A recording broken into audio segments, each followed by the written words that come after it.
But right now, what I'd like to do is welcome Jeff Boland, CEO of Sustainable Travel International. Welcome, Thank you. Jeff. Thanks for having me, John and Lane. Good to see you. Nice to see you too. So, Jeff, just for our viewing audience who may not be here on the island, tell me about Sustainable Travel International. Sure, and thanks for having me. It's I got to say, it's an amazing conference. Attending yesterday and seeing the numbers here, so I'll start by saying it's really eye-opening to see the excitement. I run a nonprofit organization, so Sustainable Travel International is a global nonprofit. We've been around about 15 years, and our focus is on conservation and development. So we're trying to make sure that places around the world are protected. So protecting environment, improving people's lives.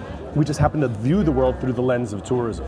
So we don't run trips and anything like that, but we do understand, and I think it's important that people realize that tourism represents between 1 in 10 and 1 in 11 jobs around the planet. And it's a $7 trillion industry. And so when you have such power to do good or bad, there's an opportunity to in fact make those changes. And so we view the world through the lens of tourism. We operate in a number of countries, a number of projects around the globe. And it's been a very successful endeavor so far, and we're excited to be here and working with GreenBiz and the Sustainable Tourism Summit. Great. So one of the things we've been covering a lot at GreenBiz are the UN Sustainable Development Goals. Exactly. And so how do you connect to the SDGs with tourism? Absolutely. I mean, 3 or 4 of the SDGs are directly linked in with tourism, and whether that's the world underwater or jobs and whatnot. So it's one of the things we like to do, and we'll be making some announcements soon enough, is have a data-driven approach, right? You need to sort of have to understand a starting point, an interim, if you will, and I'm somewhat concerned about saying a finishing point because I don't think what we do is start and finish. It's really journey. But the SDGs are clear because both companies participating in pursuits of SDGs as well as nations, those represent, if you will, the journey and the pathway. And the way to determine if you're achieving them is really a data-driven approach. So very key to our work. So one of the exciting things about Verge Hawaii this year is that we're holding the Sustainable Tourism Summit. And so what are you excited about with that? It's really exciting. A lot of our work around the globe is with coastal and with island destinations, particularly island destinations. And one of the things that you see so many common threads, whether we're talking about the Caribbean, we're talking about the Pacific, could be the Riviera Maya in Mexico, which is more coastal. Also the island of Cozumel, or certainly in the case of Hawaii.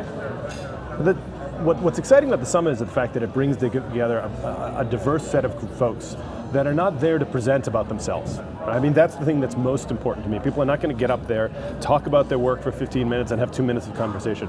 We're skipping by all of that and we're digging right into, here are the key issues.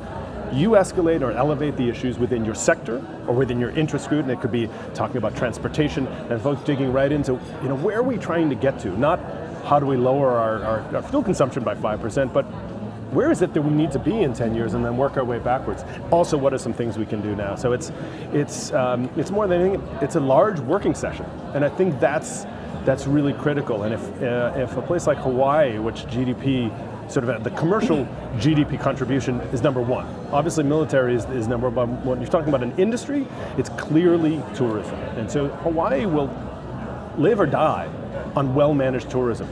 Protection of natural resources, empowered locals, engaged employees, thought planning, and I think that's where this meeting will go today. We won't have all the answers, but looking forward to where we're trying to get to and how do people commit to it. I think we have the right people in the room.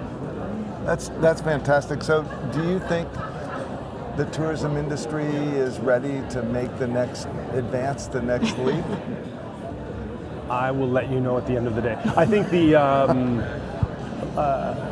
it's the right question, and the simple answer is there are many within the tourism industry that are there, and then the other sadder answer is there are many that aren't.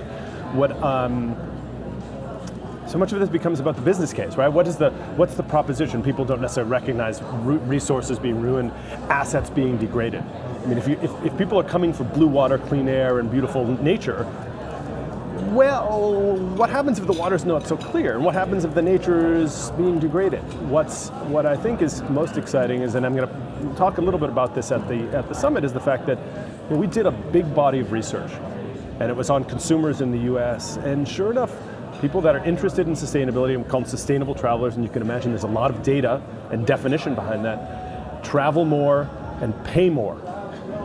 And there are more of them, right? So we can embrace or not what's happening in the world, but the reality is millennials want to know where's the provenance of the food. How does this affect locals? Why is there no recycling bin? Those are things that are not acceptable to the next growing generation. The coders that are working for Amazon and whatnot, that are making a lot of money and traveling a lot, it's what's interesting to them. Either the tourism industry embraces it or it doesn't. It's very black and white, and I think those that are embracing it are winning, and those that don't embrace it will, unfortunately, to a certain extent, feel the pain. Well, I think that's really interesting. We did a supply chain transparency summit and an event in February, and I think in the food and ag industry, that whole need for transparency is rising really quickly, and I think you make a great point about that happening in the travel industry as well. We've done some work with a partner called G Adventures, and what it was it was looking into their supply chain. So the travel industry, the tourism industry supply chain is different, right? It's really complex. Most supply chains are complex, but it's not a passing of product, right? This is service. And so a tourism supply chain involves guides, involves lodging establishments, involves transportation, food providers, artisans, things like that. And so we did a lot of work with G to help them understand what the, what was happening in their supply chain, impact on local, impact on environment, and really was about transparency. That's great. Well, maybe next year we'll do the Tourist Supply Chain Summit here in Verge Hawaii. All right, Elaine. Yes, thank you so much, Jeff, for Thank your you very time. much for having Stay me. tuned. We're going to jump over to the plenaries now.